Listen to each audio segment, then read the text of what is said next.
요엘서고요. 요엘서는 전체가 서장으로 구성이 되어 있죠. 짧습니다. 그러나 우리에게 주신 메시지는 굉장히 많아요. 권면하시는 전체적인 주제는 권면이다. 권면하시는 하나님이다. 이렇게 보시면 되고요. 한번 보시겠습니다. 요엘서의 명칭은 1절에서 밝히고 있듯이 부두엘의 아들 유다 선지자 요엘, 그다 기억해 놓으세요. 유다입니다. 남한국 유다 선지자 요엘. 역사적 배경 잘 보셔야 됩니다. 역사적인 배경. 연대나 또 왕에 대한 언급이 요엘서에는 나오지가 않습니다. 그래서 이 정확한 기록 연대라든지 역사적 배경을 알기가 쉽지는 않아요. 그러나 대충 우리가 볼 때는 8세기 중엽부터 6세기까지다고 보시면 되고요. 좀 이따 제가 지도를 하나 보여드릴게요. 그 도표를. 요엘서에는 바벨론이나 아수르에 대한 언급이 없습니다. 그리고 에돔, 두로, 시돈에 대한 언급도 약간 있긴 하지만 대체로 생략된 상태고요. 그래서 요엘 선지자가 활동했던 시기가 주로 주전 835년에서 796년까지니까요. 거기다 줄 거놓으세요. 요아스 왕 시대에 활동했던 선지자이기 때문에 아마 요엘서의 그 배경은 아무래도 요아스 시대일 거다라고 우리가 보는 거죠. 그리고 제사장은 여호야다였다. 제가 도표를 하나 이렇게 보여드리는 잘 보이시는지 모르겠어요. 댁에서 보시는 분들은 이 도표를 좀 이렇게 확대해서 보시면 될 것 같은데 좀 복잡하죠. 네. 연필이 안 나오네요. 요엘서가 어떤 역사적인 배경을 가지고 있느냐 그렇게 본다면 여기라고 보시면 돼요. 여기 요 부분. 그러니까 여기가 지금 그 바벨론 포로잖아요.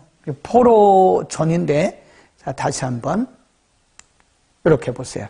이렇게 보시면 조금 더 가까이 볼 수가 있죠. 네. 그래서 요엘서가 여기거든요. 여기. 그러나 이제 시대적으로 보면 포로 전, 바벨론 포로 전인데 아까 이제 말씀하는 그 여기다 보면 여기가 바벨론 포로입니다. 포로. 이거 지우고 다시 그릴게요. 이렇게 그리는 게 좋을 것 같아요. 이렇게. 그래서 이 북왕국이 아수르에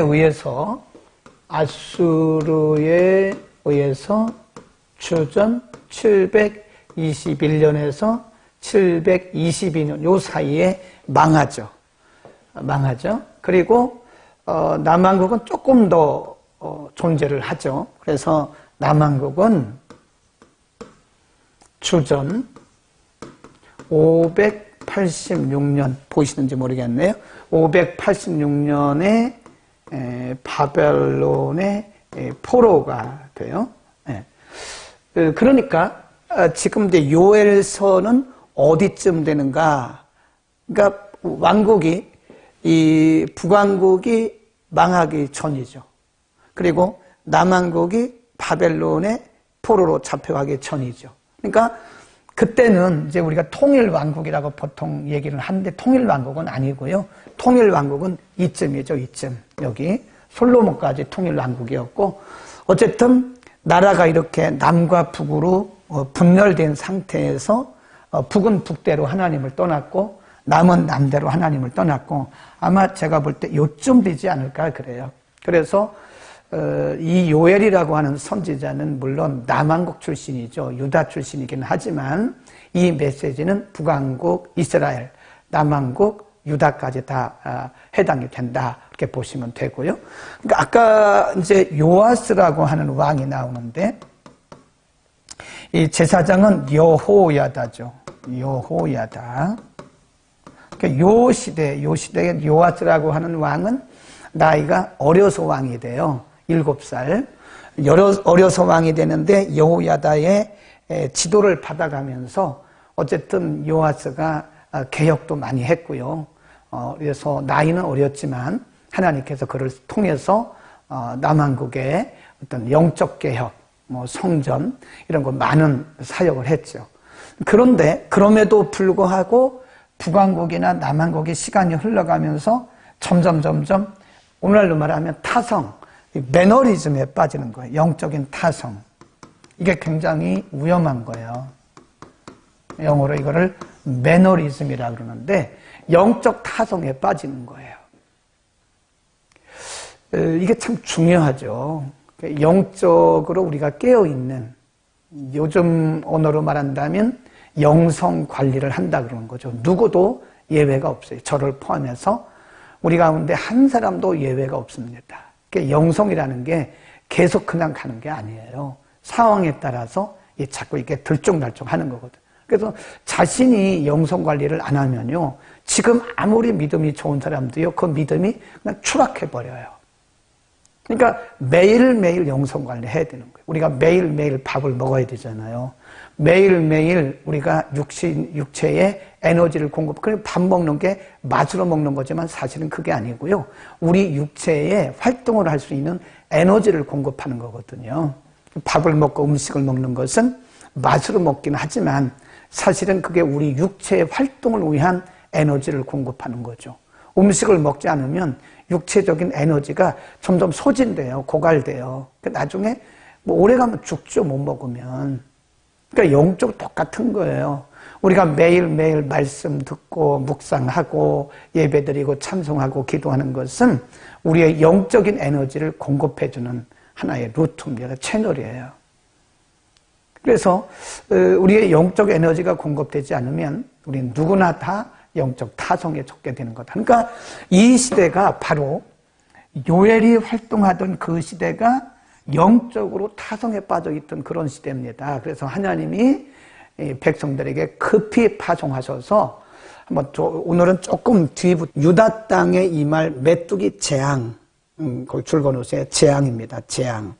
재앙을 통해서 하나님의 심판의 날을 선포하는 것이고요. 그 다음에 두 번째는 하나님의 심판과 함께 구원의 역사, 이걸 우리가 이중적 역사라고 그럽니다. 심판을 통해서 백성들의 회개를 유도하시는 거죠.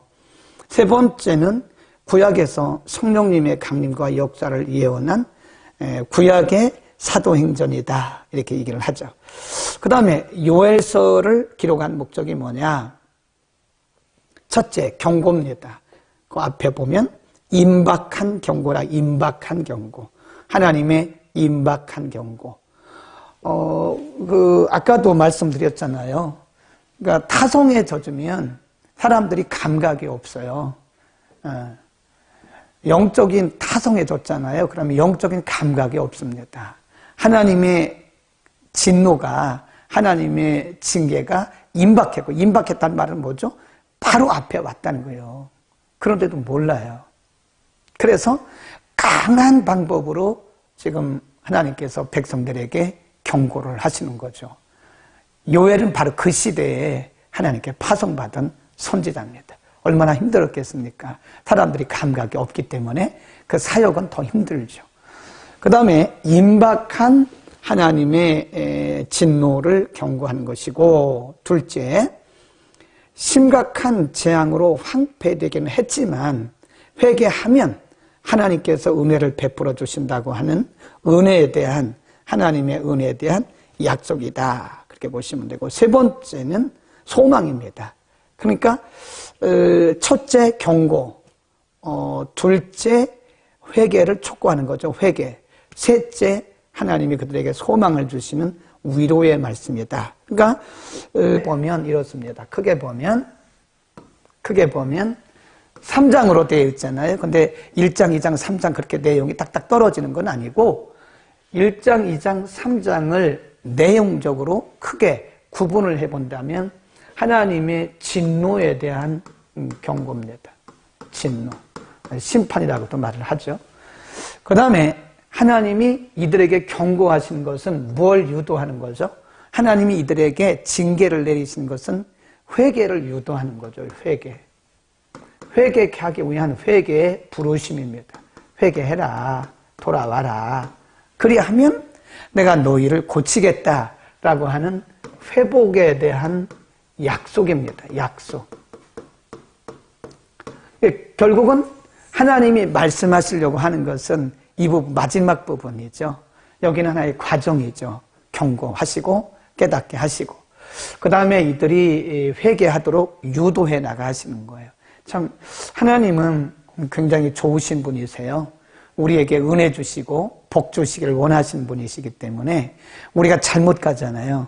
우리가 잘못 생각하고 잘못된 길을 가면 하나님 반드시 거기에다가 이 장애물을 두십니다. 장애물. 이 장애물을 두세요. 장애물. 인간적으로 보면 이 장애물은 굉장히 어렵죠. 우리에게 이것이 장애물이 하나님 보실 때는 우리를 유도하기 위한 장애물인데 우리가 보면 이것은 위기예요. 또 우리가 보면 이것은 고난이고 고통이고 굉장히 절망입니다. 그런데 이 장애물은 하나님께서 우리를 바른 길로 유도하시기 위한 회개를 유도하시기 위한 하나님의 방법이다. 반드시 기억하셔야 됩니다. 하나님 좋으신 분이죠. 우리가 인간이 잘못 가면 하나님이 그냥 멸하시면 끝나잖아요. 근데 하나님 그게 멸하시는 게 목적이 아니에요. 하나님은 우리를 바른 길로 인도하시는 게 목적입니다. 하나님의 목적은 우리를 바른 길로 인도하시는 게 목적이다. 그래서 하나님과의 깊은 관계를 맺고 하나님이 예비하신 은혜와 복을 누리도록 하는 것이 하나님의 목적이지 하나님이 우리를 진노하시고 심판하시고 이것이 목적은 아닙니다. 그것은 하나의 과정이다. 그러니까 어떤 장애물이 있다는 것은 하나님이 우리를 바른 길로 인도하고 우리를 돌이키게 하고 회개하게 하기 위한 하나님의 유도 작전이다. 유도 전략이다. 얼마나 좋으신 분입니까? 바른 길로 인도하기 위해서 유도하고 있는 전략이다. 첫 번째 부분은 1장 1절부터 2장 27절까지인데요. 여기 보면 1장 1절부터 1장 20절까지 메뚜기 재앙을 통해서 심판, 하나님의 진노를 경고하시고요. 2장 1절에서 27절에는 임박한 여호와의 날, 굉장히 중요하죠. 여호와의 날이 임박했다. 임박했다고 하는 임박한 여호와의 날에 대해서 경고하고 회개를 촉구한다. 오늘 또 보겠습니다. 자, 1장으로 갑니다.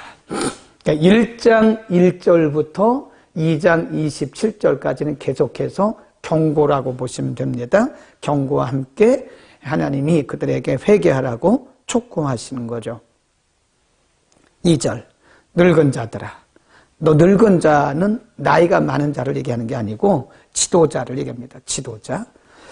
백성의 지도자들아, 너희는 이것을 들어라. 땅의 모든 거민아, 이 모든 거민은 모든 백성이죠. 땅의 모든 백성들아, 너희는 귀를 기울여라. 너희의 날에나 너희 열조의 날에 이런 일이 있었느냐? 너희는 이 일을 너희 자녀에게 고하고 너희 자녀는 자기 자녀에게 고하고 그 자녀는 후대에 고할 것이다.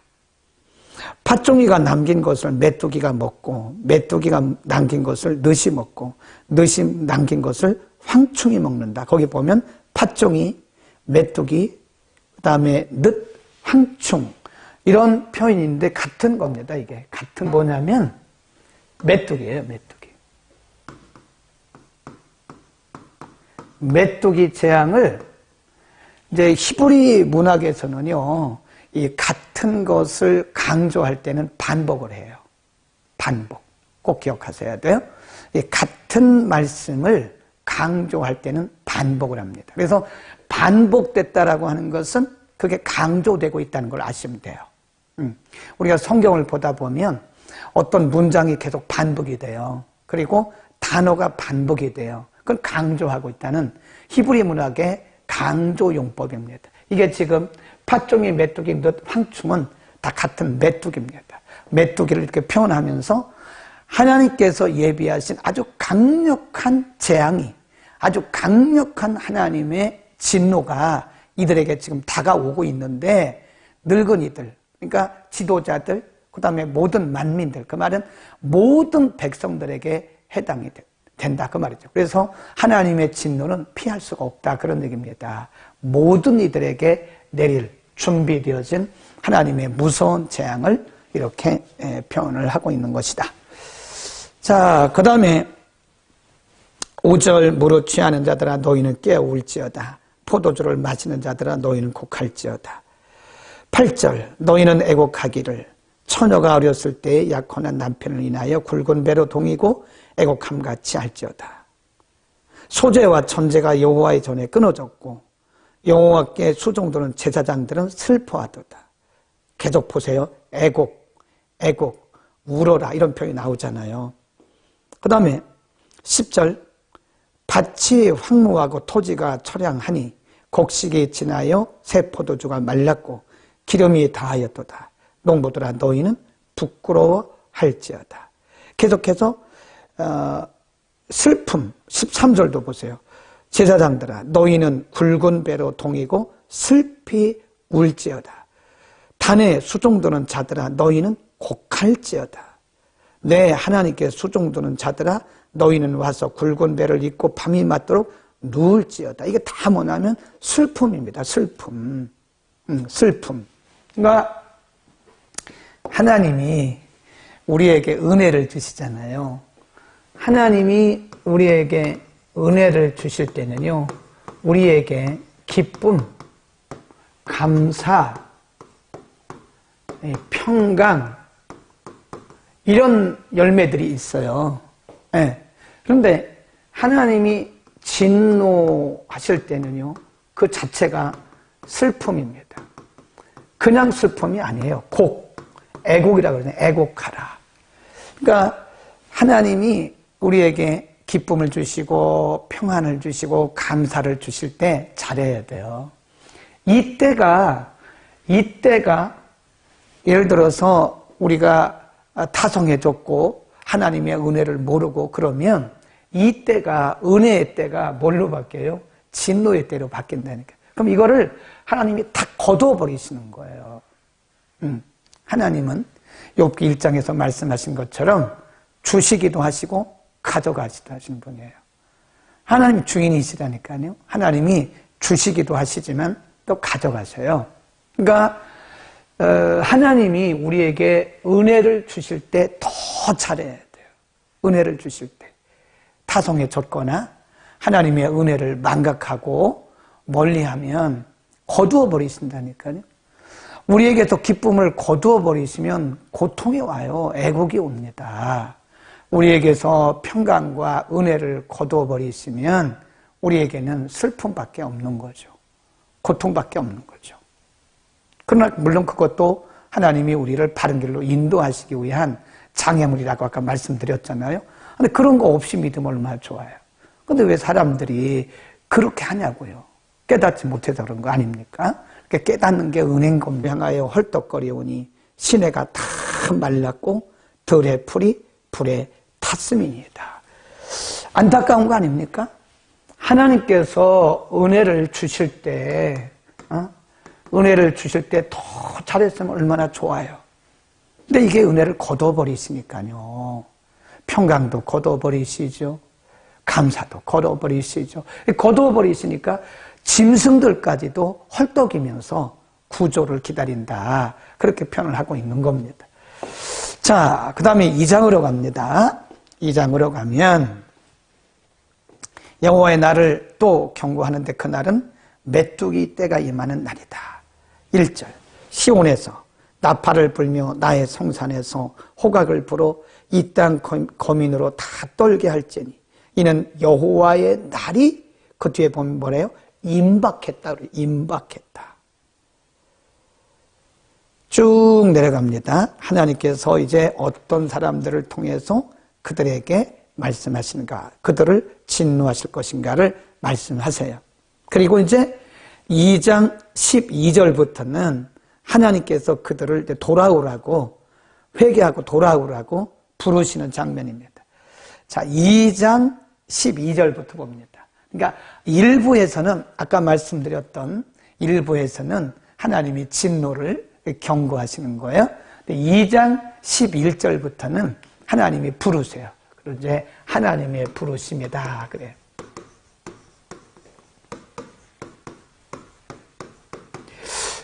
하나님의 부르신 그 시간을 가만히 보면요, 참 하나님이 굉장히 정확하시다 생각해요. 사람들은 그냥 부르면 못 듣잖아요. 그러니까 하나님께서 그들을 부르시기 전에 먼저 뭐 하셨어요? 매를 한번 딱 치셨어요. 매를 치신 거예요.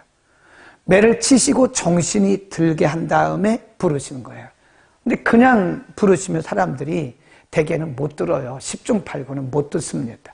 이미 이 사람들은, 이스라엘 백성들은 영적으로 타성에 젖어 있고 영적 감각이 아주 둔한 상태이기 때문에 하나님이 부르셔도 못 듣습니다. 그러니까 우리가 사실 이렇게 평소에 영성 관리하고 영적 감각이 좀 민감해 있으면 얼마나 좋아요. 그러면 하나님이 살짝만 말씀하셔도 우리가 듣잖아요. 그런데 우리의 감각이 둔해지면 못 들어요. 그러니까 하나님이 때리시는 거예요. 한번 때리신 다음에 말씀하시는 거예요. 여러분, 한번 맞고 듣는 게 좋습니까? 안 맞아도 잘 듣는 게 좋습니까? 그건 말할 것도 없는 거죠. 안 맞고 듣는 사람이 지혜로운 자죠. 그런데 인간이라는 게 사람이 10중 8구는 무지예요.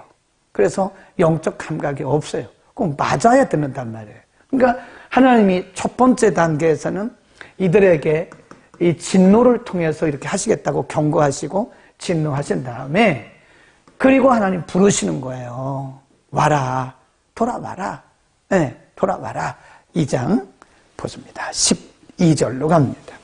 2장 12절. 화면이 선명하지 않습니까?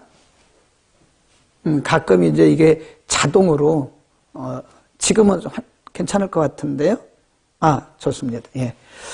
2장 12절 여호와의 말씀에 너희는 거기 줄 보세요. 이제라도 지금이라도, 영어 성경에 보면 even now 지금이라도, 여호와의 말씀에 너희는 이제라도, 하나님이 한번 이들을 때리시고 하신 말씀이죠. 예, 이제라도 정신 차려라. 금식하고 울고 애통하고 마음을 다하고 내게로 돌아오라. 13절 너희는 옷을 찢지 말고 마음을 찢고 너희 하나님 여호와께로 돌아와라.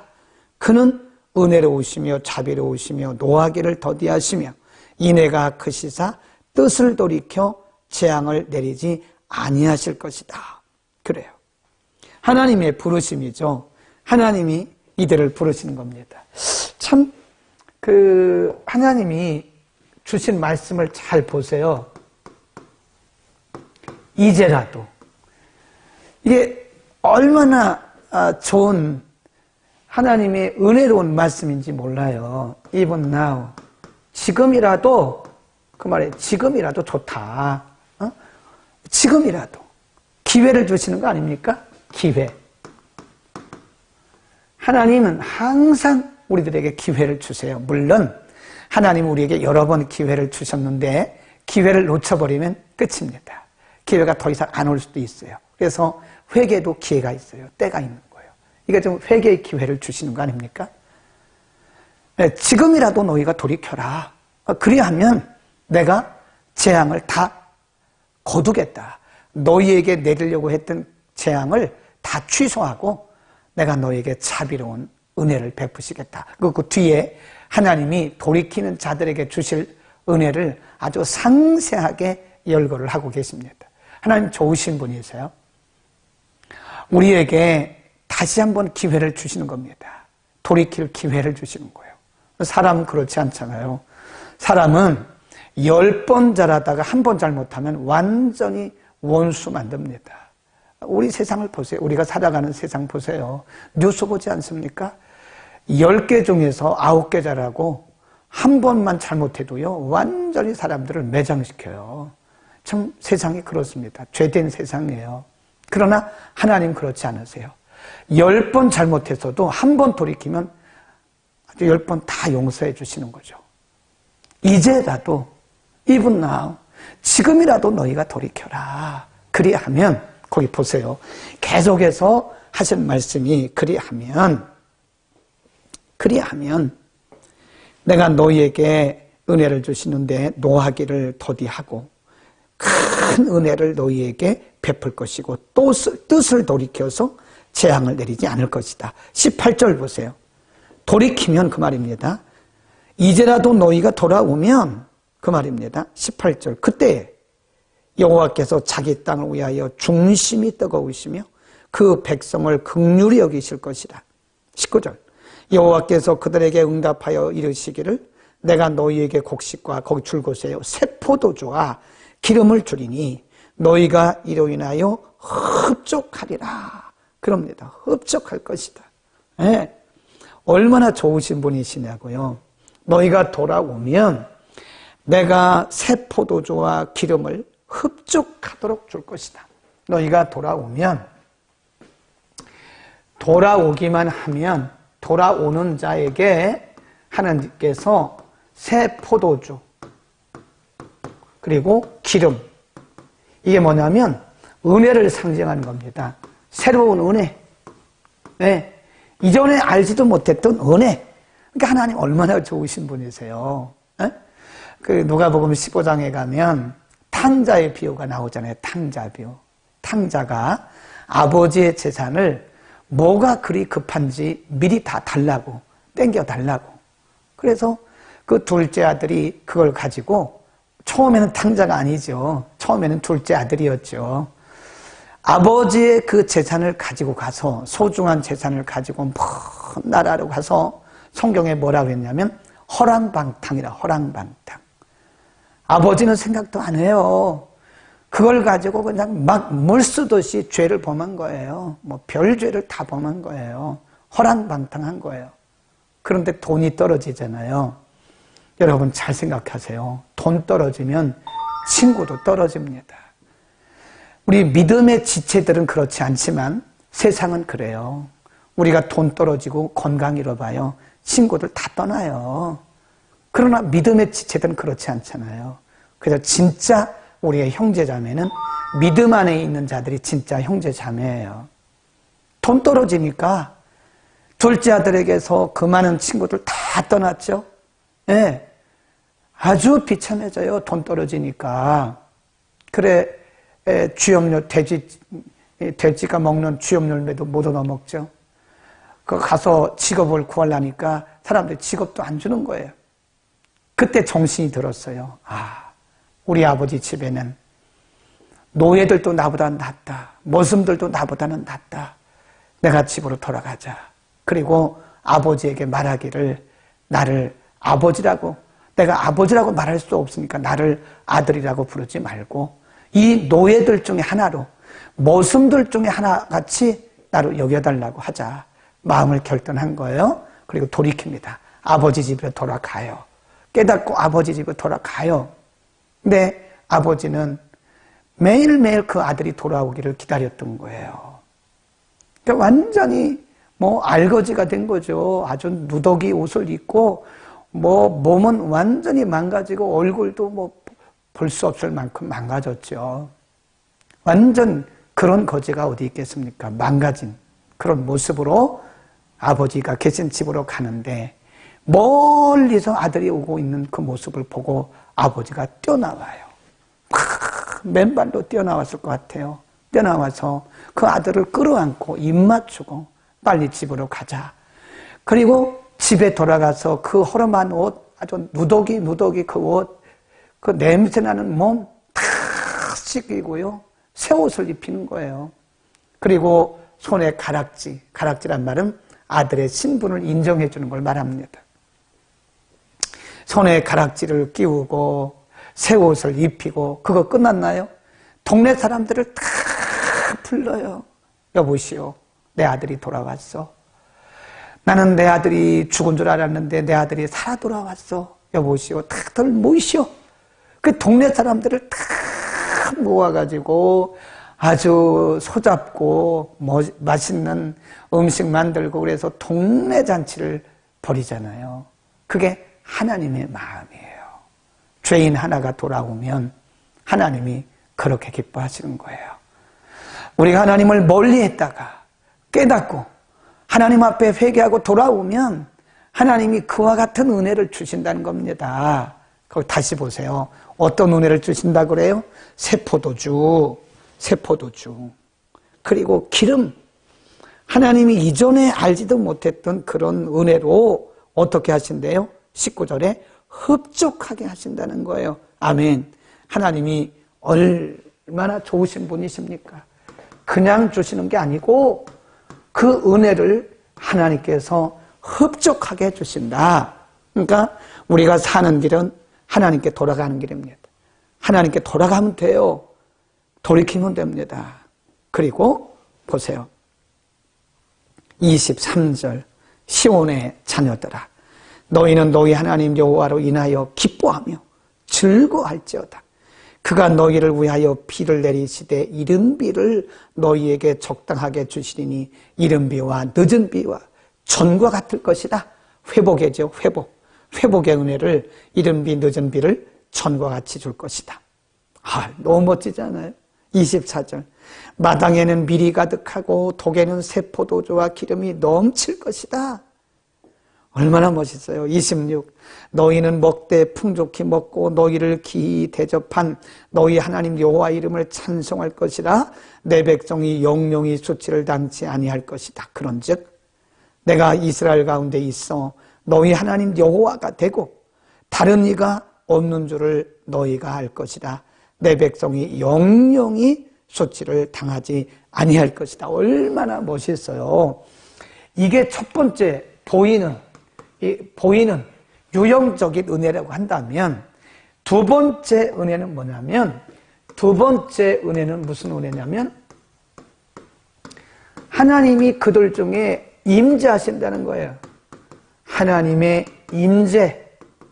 여러분 이보다 큰 은혜가 어디 있습니까? 에? 하나님이 약속하신 거예요. 너희가 내게 돌아오면 내가 너희에게 아주 풍족한 은혜를 줄 것이고 더 나아가서는 내가 너희의 하나님이 될 것이다. 그리고 너희는 내 백성이 될 것이다.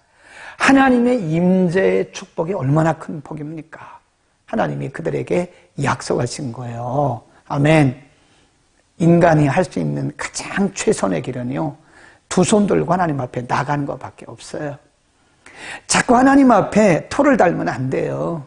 합리화하지 마세요. 하나님 앞에 하나님 이래서 그랬습니다. 이래서 그래. 그거 말하면 안 된다니까요. 무조건 잘못했습니다. 하나님 제가 잘못했습니다. 하나님 용서해 주세요. 그럼 끝나요. 탕자가 아버지 앞에 돌아갔는데 아버지가 뭐 물었습니까? 말 안 해도 다 알죠. 아버지가 나를 이 종들 중에 하나로 여겨달라고 그렇게 말해도 아버지는 소용없어요. 아니야, 너는 내 아들이야. 너는 영원한 내 아들이야 라고 아버지가 말하잖아요. 하나님 앞에 돌아가면 되는 거예요. 우리가 옷을 찢지 말고 마음을 찢고, 그 말은 우리의 중심으로 그 말입니다. 우리의 중심을 다해서 하나님 앞에 돌아가기만 하면 하나님이 이전에 알지도 못했던 이른 비 늦은 비를 주실 뿐만 아니라 하나님이 우리 안에 계시는, 우리와 동행하시는, 우리와 친밀한 교제를 가지는 하나님과의 밀접한 교제의 복이 있다. 여러분, 세상에서 이보다 더 큰 복이 어디 있습니까? 하나님이 우리 안에 계신데 우리와 하나님이 하나가 되고 그 안에 살아가는 임재의 축복보다 더 큰 축복이 어디 있냐고요. 아멘. 우리는 하나님 앞에 온전히 돌아가는 길밖에 사는 길이 없다. 아멘. 그 다음에 한 걸음 더 나가서 하나님이 약속하신 복이 또 하나 있어요. 거기 보세요. 28절 그 후에 그 말은 무슨 얘기냐면 하나님이 이들을 이렇게 회복시키신 후에 28 그 후에 내가 내 신을 성령입니다. 내가 내 신을 만민에게 부어주리니 너희 자녀들이 장래일을 말할 것이며 너희 늙은이는 꿈을 꿀 것이며 너희 젊은이는 이상, 비전이죠.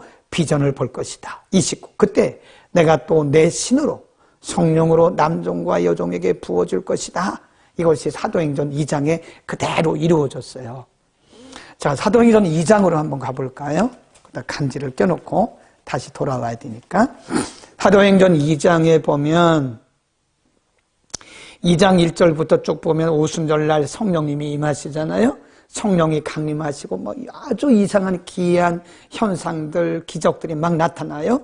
그때의 그런 모습을 기이 여기는 유대인들에게 베드로가 설교를 합니다. 그러면서 그 현상은 하나님이 요엘을 통해서 예고하셨던 그 말씀이 성취된 거다. 2장 17절로 갑니다. 하나님이 가라사대 말세에 내가 내 영으로 모든 육체에 부어주리니 너희의 자녀들은 예언할 것이고 너희의 젊은이들은 환상을 보고 너희의 늙은이들은 꿈을 꾸리라. 그때 내가 내 영으로 내 남종과 여종들에게 부어주리니 저희가 예언할 것이요 또 내가 위로 하늘에서는 기사와 아래로 땅에서는 징조를 베풀리니 곧 피와 불과 연기로다. 그러면서 예언했던 요엘 선지자가 예언했던 그 내용이 바로 이 시대에 사도행전에서 기록되어 있는 것 그대로 이루어진 것을 우리가 볼 수가 있습니다. 그래서 이제 첫 번째 은혜는 하나님의 임재의 은혜고요. 그 다음에 세 번째 은혜가 바로 그겁니다. 성령을 부어주신다는 거예요. 성령을 부어주셔서 우리 안에 계시고 성령이 우리를 통해서 일하신다고 하는, 기억하시겠습니까? 1단계는 보이는 유형적인 복, 그 다음에 두 번째는 하나님의 임재, 보이지는 않지만 하나님의 임재의 복, 우리와 함께 하시는 하나님의 임재의 복. 세 번째는 뭐죠? 성령이 우리와 함께 하셔서 우리를 통해서 많은 일들을 행하신다고 하는, 아멘. 우리는 지금 이 두 가지 은혜를 다 받고 있는 거예요. 아멘. 얼마나 감사합니까? 성령이 우리를 성전 삼아 계시면서 우리를 그의 도구로 쓰시는 거잖아요. 성령이 우리를 쓰시지 아니하면 우리가 뭐 아무것도 아니죠. 마른 깡통만도 못하죠. 마른 막대기만도 못하죠. 근데 성령이 우리 안에 계시면서 우리를 쓰시니까, 우리를 성령의 도구로 써주시니까 우리가 얼마나 감사해요. 이보다 더 감사한 일이 어디 있습니까? 그러니까 하나님이 우리에게 일을 맡기실 때요, 너무 부담스러워하지 마세요. 하나님이 우리를 사랑하신다는 증거입니다. 하나님 우리를 안 쓰시면 아무런 가치가 없어요. 아무런 가치가. 네. 힘들겠습니까? 네? 우리가 하나님께서 우리에게 일을 주실 때, 우리가 할 일이 있을 때 좀 부담스럽긴 하지만, 힘들긴 하지만 눈물 흘려 감사해야 돼요. 눈물 흘려 감사해야 됩니다. 아멘. 참 감사한 일이에요. 하나님이 우리를 성령의 도구로 써주시고 우리 안에 계신다고 하는 것이 얼마나 감사한지 모릅니다. 자, 그렇게 해서 이제 성령에 오실 것에 대해서 약속을 하셨고요. 그 다음에 3장으로 갑니다. 이제 오늘은 좀 일찍 끝날 수 있습니다. 은혜를 베푸신 다음에는 열방들, 그러니까 요엘 시대에, 물론 그 이전 시대도 마찬가지였지만 요엘 시대에 남왕국이나 북왕국을 괴롭혔던 주변의 나라들이 있잖아요. 그 주변의 나라들에 대해서 하나님께서 심판하시는 거예요. 참 희한하죠. 예. 하나님의 백성들에 대해서는 빨리 돌아오라고 말씀하시고, 돌아오면 이렇게 은혜를 주시고 성령도 부어주시고 하나님의 도구로 써주시는데, 하나님의 백성들을 괴롭혔던 주변의 나라들에 대해서는 하나님이 사정없이 심판을 하세요. 거기 보세요. 그 얘기입니다. 3장 1절부터 21절은 하나님께서 하나님의 백성 유다와 이스라엘을 괴롭혔던 주변의 나라들을 하나님께서 어떻게 멸하시는가, 거기 보세요. 1절부터 13절까지가 다 그 말씀입니다. 1절, 그날 곧 내가 유다와 예루살렘에 사로잡힌 자를 돌아오게 할 그때에, 2절 보세요. 내가 만국을 모아 데리고 여호사밧 골짜기에 내려가서 내 백성 곧 내 기업된 이스라엘을 위하여 거기서 그들을 국문한다. 이 말은 책망하고 심판한다 그 말이에요. 이는 그들이 이스라엘을 열국 중에 흩고 나의 땅을 나누었다. 그렇죠. 그 참 하나님의 역사를 보면요, 하나님의 백성들이 잘못된 길을 가잖아요. 말씀 무시하고 우상 숭배하고 불순종하면 하나님이 주변에 있던 나라들을 통해서 이들을 치게 하세요. 그래서 하나님이 블레셋도 쓰셨고 아수르도 쓰셨고 바벨론도 쓰셨고 아래 애굽도 쓰셨고 하나님이 쓰셨어요. 네. 주변에 우리 지정학적으로 보면, 이 지리적으로 보면 이스라엘 주변에 이렇게 강대국들이 있었어요. 근데 이스라엘 백성들이 잘못 갈 때마다 한 번에 다 쓰신 건 아니지만 어떤 때는 블레셋을 통해서 하나님이 치시고 어떤 때는 아수르를 통해서 하나님 치시고 어떤 때는 애굽을 통해서 치시고 어떤 때는 바벨론을 통해서 치시고. 그러니까 엄밀히 말해서 여기가 핵심이에요. 핵심. 하나님의 백성들이 핵심이고 이 사람들은 다 뭐예요? 엑스트라예요. 엑스트라. 이들을 위해서, 하나님의 백성들을 위해서 하나님이 이들을 쓰신 거예요. 그냥 하나님의 도구일 뿐이에요. 그래서 하나님이 뭐라고 그랬냐면 이들은 막대기라고 그랬어요. 막대기. 하나님이 하나님의 백성들을 돌이키게 하기 위해서 쓰시는 그 과정에서 하나님이 쓰시는 하나의 도구, 막대기였다. 그 다음에 그 말씀입니다. 3장 2절 이하의 말씀이 이들을 다 돌이키게 훈련하시고 이들을 다 용서하시고 회복시킨 다음에는 하나님이 이들을 막 치시는 거예요. 이들을 막 치시는 거예요. 그 얘기입니다. 예. 이들을 참 보면 억울하죠. 인간적으로 보면.